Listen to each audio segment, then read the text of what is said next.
सभी को नमस्कार। आज हम कक्षा 11वीं की हिंदी की पाठ्यपुस्तक आरोह भाग 1 में कृष्णा सोबती जी द्वारा लिखे गए एक पाठ मियां नसीरुद्दीन पर चर्चा करने जा रहे हैं। यह पाठ एक शब्द चित्र है और आज के सत्र के बाद आप कृष्णा सोबती के संक्षिप्त जीवन परिचय को जान सकेंगे, उनकी रचनाओं को जान सकेंगे और हिंदी साहित्य के में उनका जो योगदान है उससे परिचित हो सकेंगे। शब्द चित्र की विधा के बारे में जान पाएंगे और मियां नसीरुद्दीन के व्यक्तित्व, उनकी रुचियां, उनके अंदाज, इन सारी चीज़ों के बारे में भी आप जान पाएंगे। परीक्षा में जो प्रश्न आपके लिए उपयोगी होंगे उन प्रश्नों के उत्तर देने में आप सफल हो पाएंगे, सक्षम हो पाएंगे। इसके साथ साथ जो आप बहुत जीवन मूल्य की बातें सीखेंगे वो एक ये कि हम जो ज्ञान और जो शिक्षा उपार्जित करते हैं अपने श्रम से, उसका दैनिक जीवन में उपयोग करना कितना ज़रूरी है, उसको व्यावहारिक ज्ञान से जोड़ना कितना ज़रूरी है, ये हम समझ पाएंगे। कृष्णा सोबती जी की लेखन शैली के बारे में जान पाएंगे और पाठ में जो भी नए शब्द आए हैं उन शब्दों को हम समझकर अपने शब्द भंडार में वृद्धि कर पाएंगे। तो आइए सबसे पहले थोड़ी सी चर्चा कर लेते हैं हम कृष्णा सोबती जी के बारे में। 18 फरवरी 1925 को गुजरात में इनका जन्म हुआ। अब जहां मैं गुजरात की बात कर रहा हूं तो ये ध्यान देने की बात है कि उस समय वो पश्चिमी पंजाब था और वर्तमान समय में वो हिस्सा पाकिस्तान में है। कृष्णा सोबती जी की शिक्षा लाहौर, दिल्ली और शिमला में हुई। जो बच्चे छोटी कक्षाओं में आपने कृष्णा सोबती जी को एक बार पढ़ चुके हैं, बचपन एक पाठ उनका आपने पढ़ा था जिसमें उन्होंने शिमला रेज और उन सब का जिक्र किया था। इसके बाद उन्हें जो पुरस्कार मिले उनमें महत्वपूर्ण है साहित्य अकादमी पुरस्कार, हिंदी अकादमी का शलाका सम्मान, साहित्य अकादमी की 72 सदस्यता और इसके साथ अनेक राष्ट्रीय पुरस्कार उन्हें मिले। अभी हाल ही में 25 जनवरी 2019 को आपका निधन हुआ कृष्णा सोबती जी का। कृष्णा सोबती जी के प्रमुख उपन्यास जो हैं, उनकी रचनाओं की हम बात करें तो जिंदगी नामा, दिलो दानिश, ए लड़की, समय सरगम।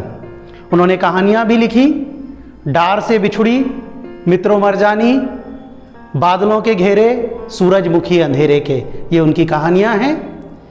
इसके अलावा उन्होंने शब्द चित्र और संस्मरण लिखे। हम हशमत और शब्दों के आलोक में उनके शब्द चित्र और संस्मरणों के संग्रह हैं।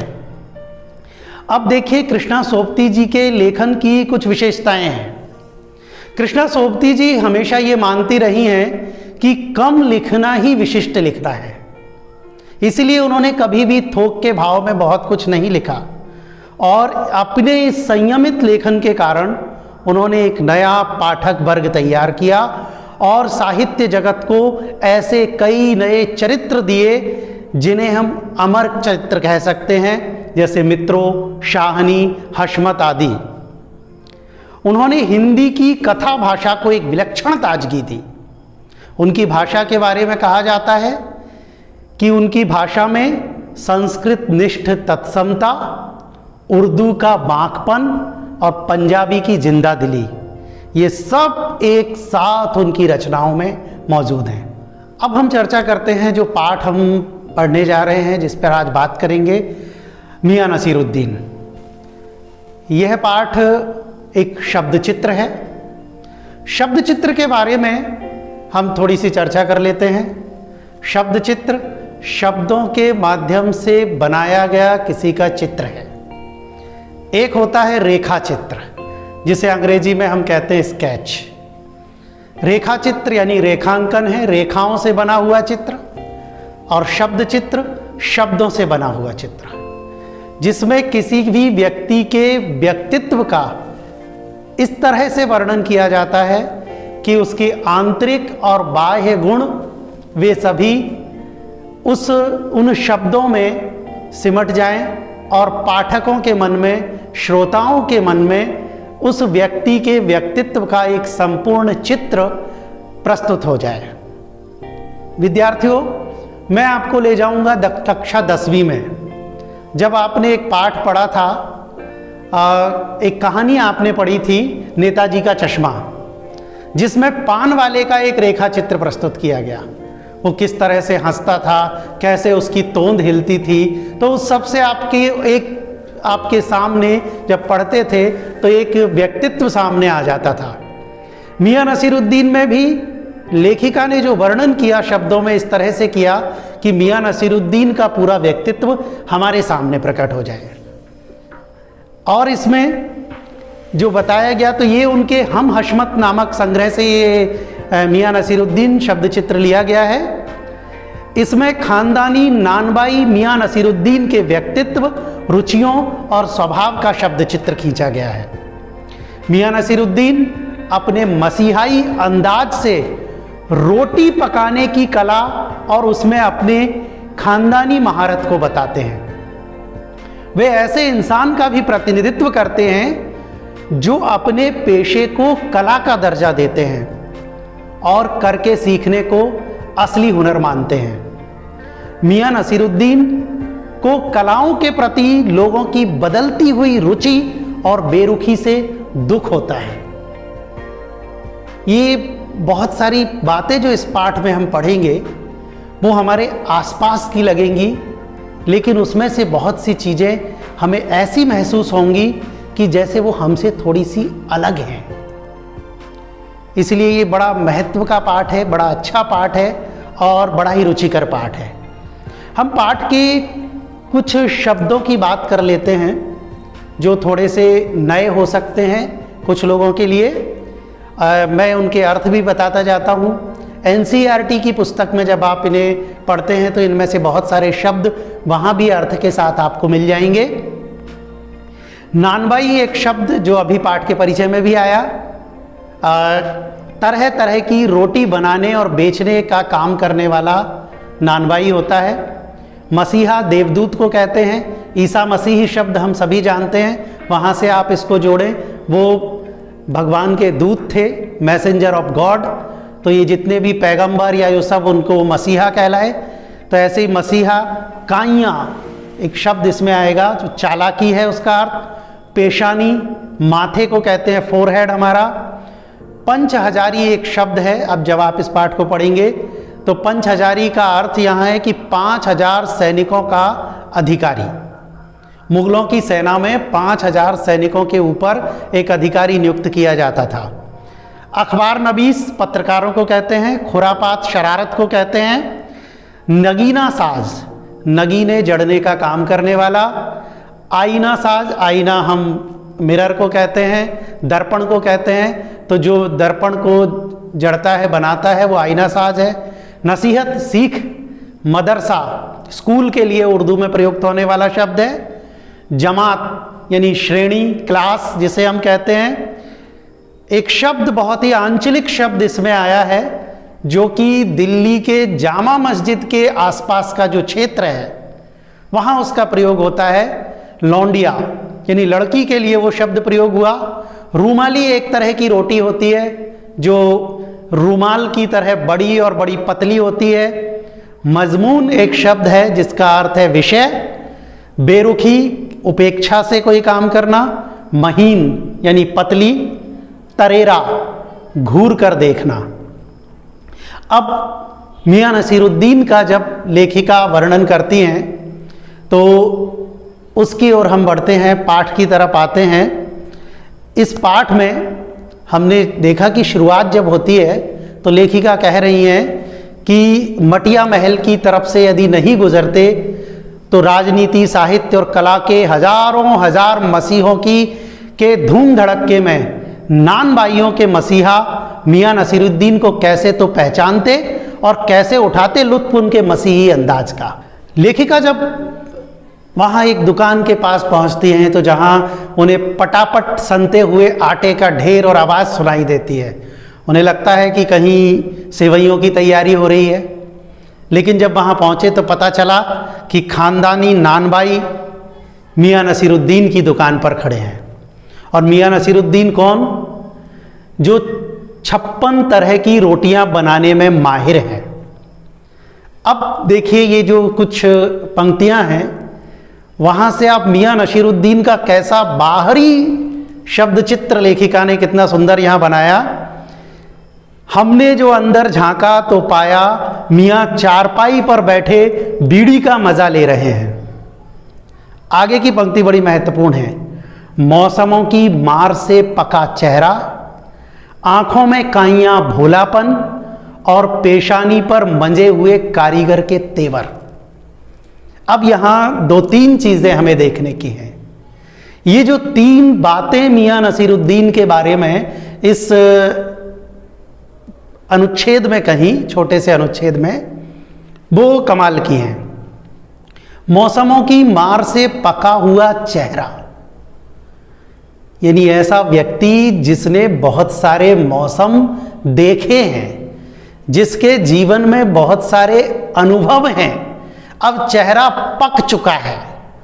चेहरा पक चुका है मतलब कि वह व्यक्ति बुजुर्ग है, जीवन के अनुभव उसके पास हैं।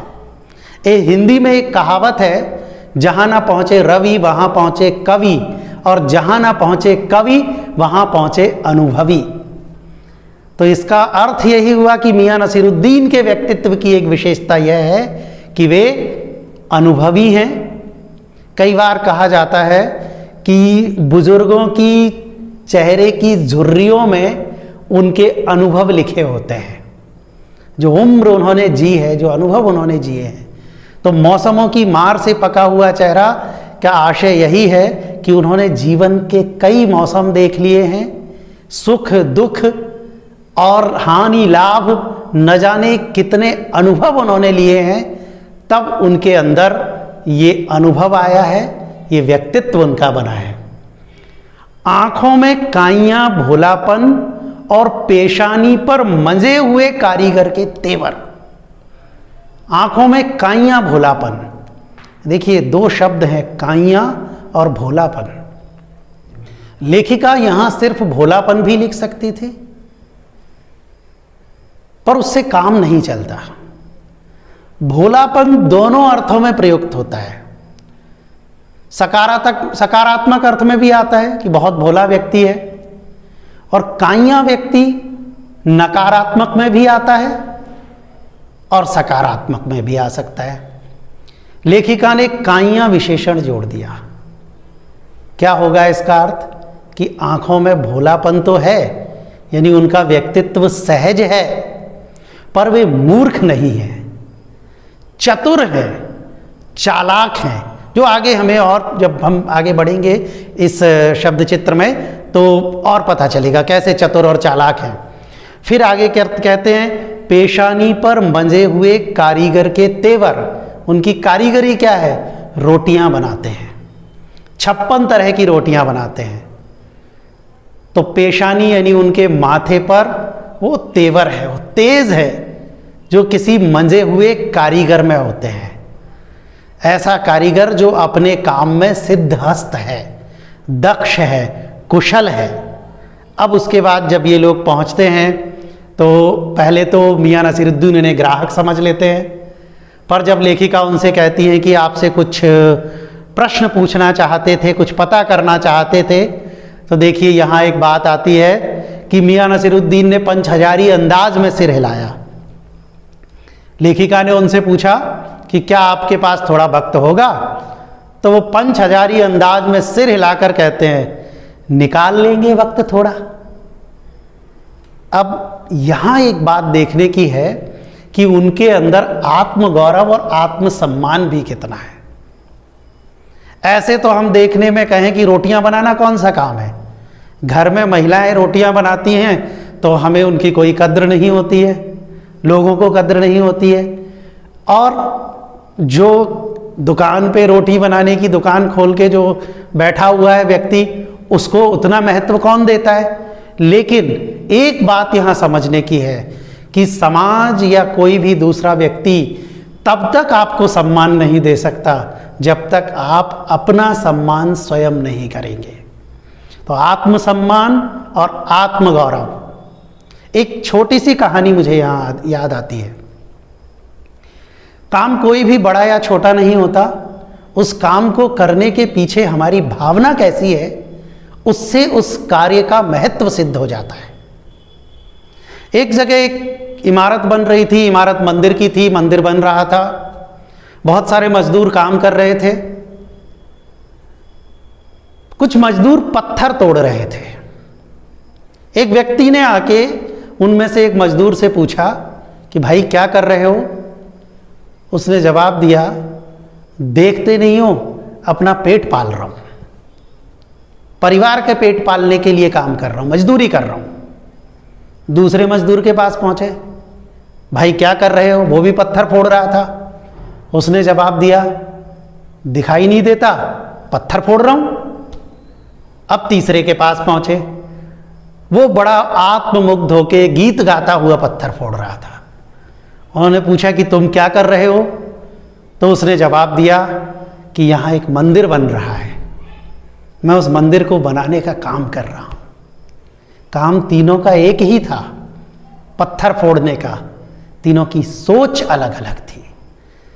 तो हमारी अपने कार्य के प्रति जैसी सोच होगी, हम अपने आप को, अपने काम को जितना सम्मान देंगे, उस कार्य का महत्व उतना ही बढ़ जाएगा।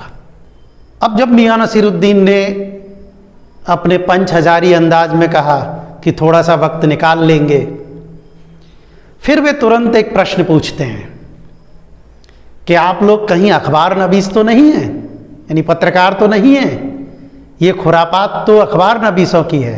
फिर एक वाक्य वो कहते हैं कि हम तो अखबार बनाने वाले और पढ़ने वाले दोनों को ही निठल्ला समझते हैं, इनसे भला अपना क्या काम। तो यहाँ यह जो वाक्य है, यह पत्रकारिता जगत और मीडिया की प्रासंगिकता और उसके औचित्य पर एक प्रश्न चिन्ह भी खड़ा करता है। जब वो कहते हैं कि हम अखबार बनाने वाले और पढ़ने वाले दोनों को निठल्ला समझते हैं, तो कहीं ना कहीं उन चीज़ों पर एक व्यंग है कि आज समाज में या जो पत्रकारिता जगत में जिस तरह की पत्रकारिता हो रही है, वो उसकी जो दिशा है वो सकारात्मक नहीं है। पत्रकार अपने ढंग से खबरों को तोड़ मरोड़ भी देते हैं और निष्पक्ष पत्रकारिता नहीं हो रही है। उस पर एक व्यंग यहाँ किया है। साथ साथ एक बहुत छोटे से वाक्य में ही उन्होंने पत्रकारिता को आईना भी दिखाया है। अब इसके बाद वो कहते हैं कि कामकाजी आदमी से इससे क्या काम है। फिर कहते हैं खैर जब आप यहाँ आ ही गए हैं तो पूछ लीजिए क्या पूछना है। और लेखिका उनसे पूछती हैं कि आपने ये जो किस्म किस्म की तरह तरह की रोटियां बनाने का हुनर सीखा है, वो कहाँ से सीखा है। अब इसके बाद मियां नसीरुद्दीन बड़े अलग अंदाज में जवाब देते हैं और उसके लिए कृष्णा सोबती जी के वाक्यों का प्रयोग देखिए। ऊपर हमने कहीं पढ़ा कि उन्होंने आंखें तरेर कर बोले और घूर कर देखा, इस तरह से। यहां फिर क्या कह रहे हैं कि आंखों के कंचे हम पर फेर दिए, फिर तरेर कर बोले। क्या मतलब? पूछिए साहब, नानवाई इल्म लेने कहीं और जाएगा क्या? नगीना साज के पास, क्या आईना साज के पास, क्या मीना साज के पास, या रफूगर रंगरेज के पास तेली तंबोली से सीखने जाएगा? क्या फरमा दिया साहब, यह तो हमारा खानदानी पेशा ठहरा। ये जो पंक्ति है यह तो हमारा खानदानी पेशा ठहरा, ये बड़े काम की है। आज के समय में लोग अपने पैतृक व्यवसाय को अपनाना नहीं चाहते।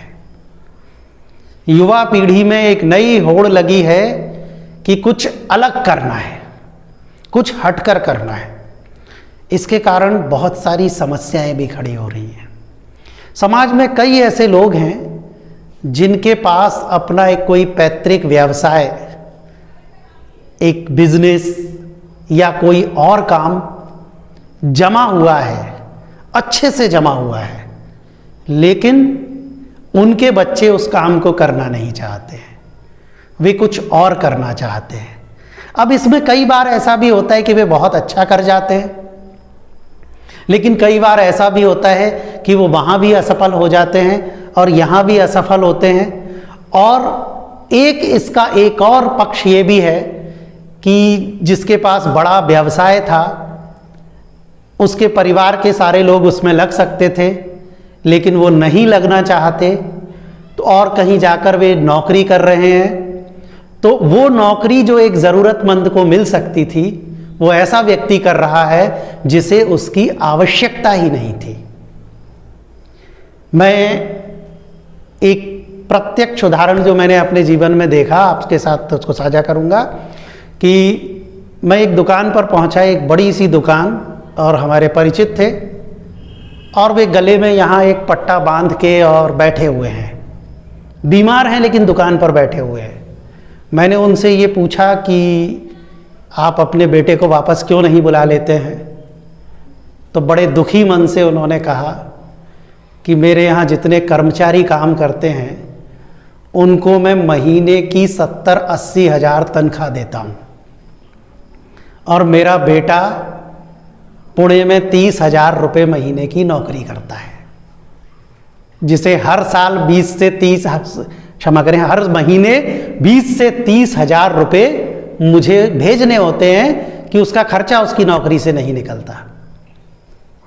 तो यहाँ यह एक बात कि मियाँ नसीरुद्दीन बड़े गर्व के साथ कह रहे हैं कि यह तो हमारा खानदानी पेशा है, और वे उससे रोटी बनाने के उस पेशे से वो दुखी नहीं है। वो क्या कहते हैं, बड़े गर्व से इस बात को कह रहे हैं, और वे कहते हैं कि हम घर से कहीं दूसरा पेशा अख्तियार करने के लिए नहीं निकले, जो बाप दादा का हुनर था वही उनसे पाया, और वालिद मरहूम के उठ जाने पर आ बैठे उन्हीं के ठिए पर। यानी पिताजी की मृत्यु हुई तो उनका काम हमने संभाल लिया।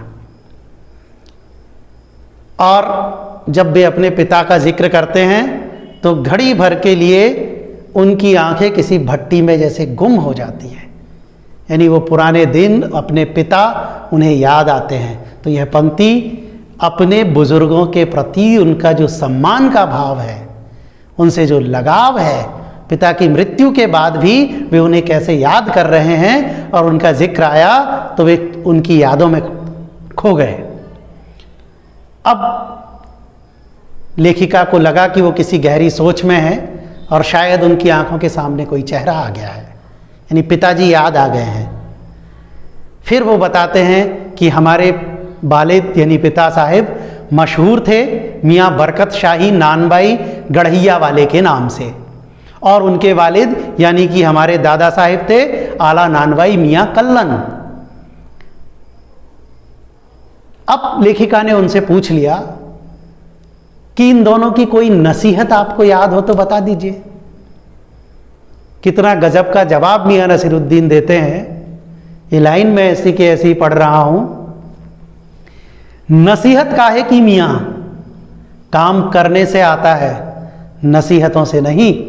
हाँ, देखिए ये लाइन सबसे महत्वपूर्ण पंक्तियों में से पंक्ति है ये, कि काम करने से आता है, नसीहतों से नहीं आता। हमने मियाँ नसीरुद्दीन के बारे में पाठ परिचय में भी एक बात पढ़ी थी कि वे कहते हैं करके सीखने को हुनर मानते हैं। जब हम कोई काम खुद करते हैं, अभी जो आधुनिक शिक्षा में कंसेप्ट है लर्निंग बाय डूइंग, करके सीखना, तभी हम सीख पाएंगे काम को। इसके बाद फिर मियाँ नसीरुद्दीन उन्हें बताते हैं कि कैसे उन्होंने ये काम सीखा। उसके लिए वो उदाहरण भी देते हैं कि जैसे कोई उस्ताद अपने शागिर्द को अलिफ बे ते पढ़ाता है, यानी 12 जो वर्णमाला सिखाता है, ऐसे ही उन्होंने भी एक एक करके सब काम सीखे। सिर्फ रोटी बनाना ही नहीं सीखा, आटा गूंथना भी सीखा, भट्टी पर आंच लगाना भी सीखा, बर्तन साफ करना भी सीखा, और ये सारे काम सीखकर वे अपने काम में उन्होंने महारत हासिल की। इसमें वो जिक्र करते हैं कि उन्होंने खोमचा भी लगाया। एक शब्द यहाँ आता है, खोमचे का अर्थ होता है कि अपने माथे पर कोई चीज़ रखकर जो लोग जगह जगह घूमकर बेचते हैं, तो उन्होंने वैसी फेरियाँ भी लगाई। तो यानी कि बहुत छोटे स्तर से उन्होंने संघर्ष किया और उस संघर्ष और उस मेहनत के बल पर वो इस मुकाम तक पहुंचे हैं। तो इसके लिए वो एक शब्द का प्रयोग करते हैं, एक वाक्य कहते हैं, तालीम की तालीम भी बड़ी चीज होती है। ये बड़ा महत्वपूर्ण वाक्य है, हम सबके समझने का है कि तालीम यानी शिक्षा। अब तालीम की तालीम भी बड़ी चीज होती है, अर्थ ये है कि शिक्षा कैसे ग्रहण की जाए वो भी महत्वपूर्ण है। कोई काम जो हम सीखना चाहते हैं उसे सीखें कैसे।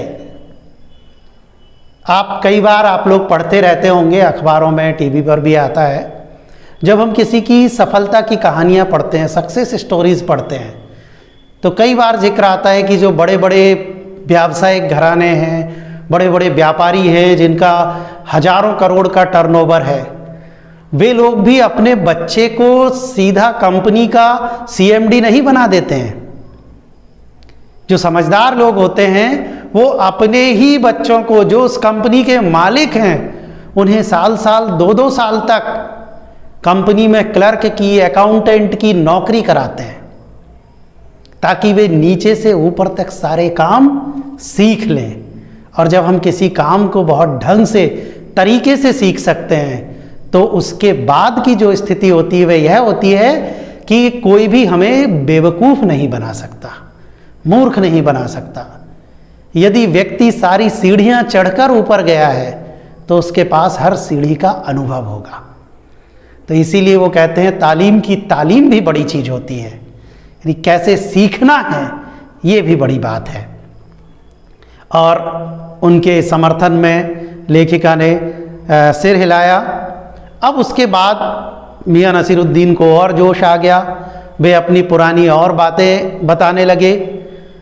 अब इसमें एक चीज हम देख रहे हैं कि जो देखना क्रिया है वो बड़े ही अच्छे ढंग से और अलग अलग रूपों में लेखिका कृष्णा सोबती जी ने हमारे सामने उसके प्रयोग किए हैं। तरेर कर देखना, कंचे फिरा देना, अब हर बार नए नए ढंग से आ रहे हैं। मियाँ ने घूरा, बहुतेरे पर खानदानी नहीं। ठीक, जब खानदानी नानवाई होने की बात आई तो लेखिका ने उनसे पूछ लिया कि आपने खानदानी नानवाई होने का जिक्र किया, क्या यहाँ और भी नानवाई हैं? तो कहते बहुतेरे हैं, बहुत सारे हैं, पर खानदानी नहीं है। खानदानी नानवाई हम हैं, मियाँ नसीरुद्दीन हैं। अब वो कहते हैं, यहाँ से मियाँ नसीरुद्दीन की होशियारी, जो हमने काइयाँ शब्द वहाँ पढ़ा था, चालाकी, इस प्रसंग में आती है कि मियाँ नसीरुद्दीन सुनाते हैं अपने खानदानी नानवाई होने की बात। तो कहते हैं कि हमारे बुजुर्गों से बादशाह सलामत ने यूं कहा कि मियाँ नानवाई कोई नई चीज खिला सकते हो, हुक्म कीजिए जहां पना। बादशाह सलामत ने फरमाया, कोई ऐसी चीज बनाओ जो ना आग से पके ना पानी से बने। अब लेखिका पूछती है, क्या बनी उनसे ऐसी चीज? क्यों ना बनती साहिब? बनी, और बादशाह सलामत ने खूब खाई और खूब सराही। लेकिन इसके बाद लेखिका उनसे पूछती रह गई कि वो व्यंजन कौन सा था, लेकिन उन्होंने ना तो व्यंजन का नाम बताया, ना तरीका बताया, और ये कहा कि कोई पकवान खास ही होगा। उन्होंने कहा हाँ खास तो है। नसीरुद्दीन, वह हम ना बतावेंगे। जब जब उन्होंने पूछा, कहा यह हम ना बतावेंगे। बस आप इतना समझ लीजिए कि कहावत है ना कि खानदानी नानवाई कुएं में भी रोटी पका सकता है। कहावत जब भी गढ़ी गई होगी हमारे बुजुर्गों के कर्तव्य पर ही पूरी उतरती है। और उसके बाद मजा लेने के लिए उन्होंने टोक दिया कि ये कहावत सच्ची है कि नहीं। मियाँ ने तरेरा, यानी बड़े घूर कर गुस्से में देखा, और क्या झूठी है? आप ही बताइए, रोटी क्या झूठ से पकती है? झूठ से रोटी पकेगी? रोटी जनाब पकती है आंच से।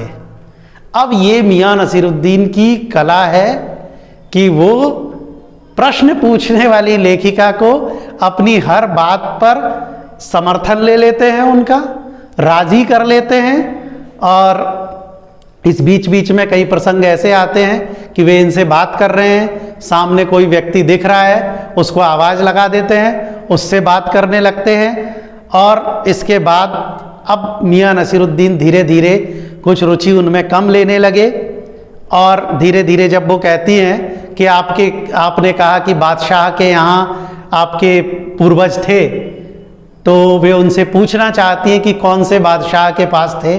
तो वो इतने घुमा फिरा कर जवाब देते हैं कि कहते हैं कि बादशाह के यहाँ थे, मतलब थे।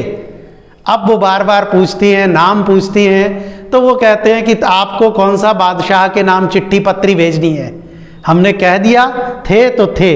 और आखिर तक प्रयास करने के बाद भी लेखिका उनसे वो नाम नहीं निकलवा पाई कि उनके पूर्वज के, उनके दादा किसके यहाँ काम करते थे। और जब बार बार वो कहने लगी तो मियाँ नसीरुद्दीन खींच गए और कहते हैं फिर अलट पलट कर वही बात, लिख लीजिए जो नाम आपको लिखना है, ठीक। और ऐसे करके अब देखिए देखना क्रिया का एक नया रूप फिर एक आता है, हमें बिटर बिटर अपनी तरफ देखते रहे, देखते पाया, बिटर बिटर यानी एक टक बिना पलक झपकाए। और फिर उसके बाद जब उन्होंने देखा कि लेखिका उन्हें एक टक देख रही हैं, कुछ और पूछना चाहेंगी, तो फिर उन्होंने अपने कारीगर से बोल दिया कि भट्टी सुलगा दो, काम से निपटे। अब इसके बाद उनका कोई रुचि या रुझान इनकी ओर नहीं रह गया था। जब इन्होंने उनसे पूछा कि ये लोग कौन हैं, तो मियाँ नानवाई कहते हैं कि ये मेरे शागिर्द हैं और सिर्फ इनसे शागिर्दी ही नहीं कराता हूँ, बल्कि इन्हें इसके बदले में मजदूरी भी देता हूँ। वे मेहनत का महत्व जानते थे, इसलिए अपने शिष्यों को काम की मजदूरी भी देते थे। और धीरे धीरे जब बात खत्म होने की ओर आ रही थी तो मियाँ नसीरुद्दीन उनसे कन्नी काटना चाहते थे, उन्हें टालना चाहते थे। इसके बाद वे उनसे जब लेखिका ने पूछा कि आपके यहाँ भट्टी पर कौन कौन सी रोटियाँ पकती हैं, तो चूँकि हमने सबसे शुरू में पढ़ा था कि वे 56 तरह की रोटियाँ बनाने में माहिर थे। कुछ रोटियों के वो यहाँ नाम लेते हैं, बाकर खानी, शीरमाल, ताफ्तान, बेसनी, खमीरी, रूमाली, गाव, दीदा, गाजेबान, तुनकी। फिर तेवर चढ़ा, हमें घूर कर कहा, तुनकी का नाम लेके उनके तेवर चढ़ गए और कहते हैं तुनकी पापड़ से भी ज़्यादा महीन होती है, किसी दिन खिलाएंगे आपको। एकाएक मियाँ की आंखों के आगे कुछ कौंध गया। ये जो अंतिम अनुच्छेद इस पूरे शब्द चित्र का है, यहाँ उनकी एक पीड़ा सामने दिखाई देती है। वो पीड़ा क्या है, वो क्या कहते हैं? उन्होंने एक लंबी सांस भरी और किसी गुमशुदा याद को ताजा करने को कहा। उतर गए वे जमाने और गए वे कद्रदान जो पकाने खाने की कद्र करना जानते थे। मियाँ अब क्या रखा है, निकाली तंदूर से, निगली और हजम। तो उन्हें अपने वो पुराने दिन याद आते हैं जब लोग अच्छे व्यंजन, अच्छे पकवान, अच्छे स्वाद की कद्र करते थे। तो इस दृष्टि से हम एक चीज़ ये भी कह सकते हैं कि मियाँ नसीरुद्दीन का जो व्यक्तित्व है उनमें एक दार्शनिकता भी है। वे एक दार्शनिक की तरह सोचते भी हैं। एक जगह कृष्णा सोपती जी ने लिखा भी है कि उन्होंने इस तरह सिर हिलाया मानो सुकरात हों। दूसरी चीज, हम इसे देशभक्ति की भावना से भी जोड़ सकते हैं। उनका कला के प्रति और कला के कद्रदानों के प्रति जो उनका रुझान है, जिस तरह से वो कहते हैं कि कला के कद्र करने वाले अब नहीं रहे, चाहे वो पाक कला ही क्यों ना हो। तो ये जो उनकी चिंता है, देश प्रेम का अर्थ होता है अपने देश के जन, संस्कृति, भूमि, कला, इन सब से प्रेम करना। तो जहाँ हम अपनी कलाओं से प्रेम करने की बात करते हैं, उनको बचाने की बात करते हैं, उनको बचाने के लिए चिंतित होते हैं, वहाँ हम देश प्रेम की भावना भी व्यक्त कर रहे होते हैं। तो इस तरह से यह शब्द चित्र पूरा हुआ।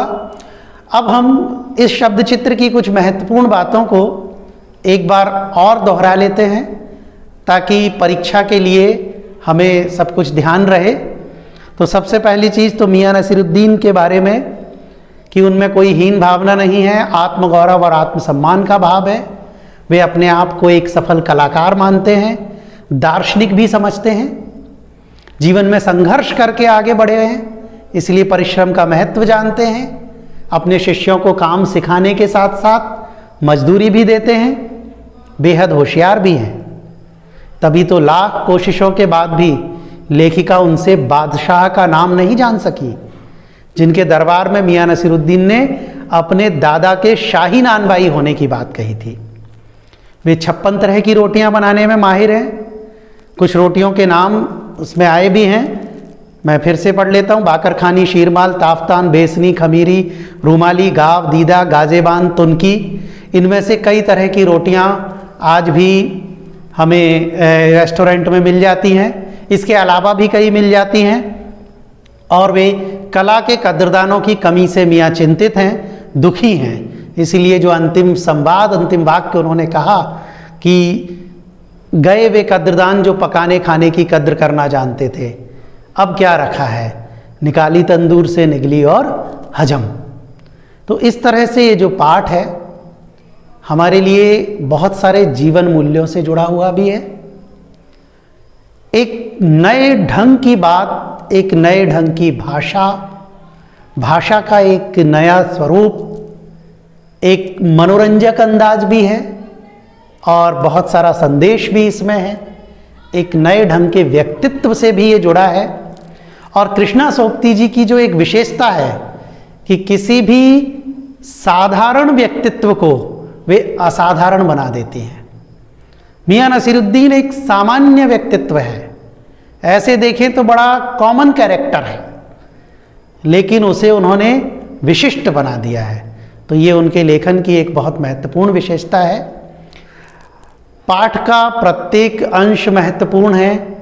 मियाँ नसीरुद्दीन के व्यक्तित्व की विशेषताएं और जो बहुत सारी छोटी छोटी बातें हमने उसमें पढ़ी, उनके पिता का नाम, उनके दादा का नाम, किस बादशाह का जिक्र लेखिका ने किया, उन्होंने, मियाँ नसीरुद्दीन ने तो नहीं किया, लेकिन लेखिका एक बार उनसे पूछती हैं कि क्या वो बहादुर शाह जफर थे, तो उन्होंने कहा यही नाम लिख लीजिए, आपको कौन सा चिट्ठी पत्री भेजना है। तो ये जो छोटी छोटी बातें हैं, ये सारी बातें आपको ध्यान रखनी है बहुविकल्पीय प्रश्नों के हिसाब से।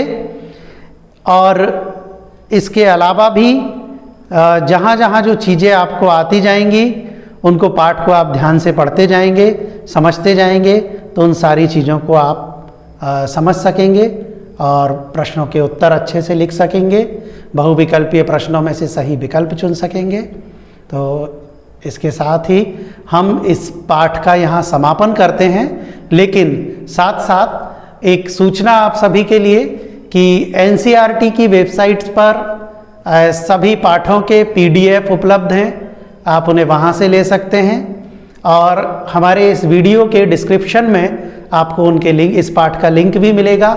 इसके अतिरिक्त भी बहुत सारी संस्थाओं ने, जैसे आंचलिक शिक्षा एवं प्रशिक्षण संस्थान चंडीगढ़ केंद्रीय विद्यालय संगठन का एक संस्थान है, उसने इससे संबंधित बहुत अच्छी पाठ्य सामग्री बना रखी है। तो उनकी वेबसाइट और उनके ब्लॉग से भी आप उसका अध्ययन कर सकते हैं। केंद्रीय विद्यालय राजगढ़ के प्राचार्य श्री सोनी जी ने भी सरल हिंदी नाम से जो अपना यूट्यूब चैनल बनाया है, उस पर भी सभी पाठों से संबंधित बहुविकल्पीय प्रश्न और बहुत सारी जानकारियां हैं। तो हमारे इस वीडियो के साथ साथ आप उन सब की मदद से भी अपनी तैयारी कर सकते हैं। धन्यवाद। आप सभी को बहुत बहुत शुभकामनाएं।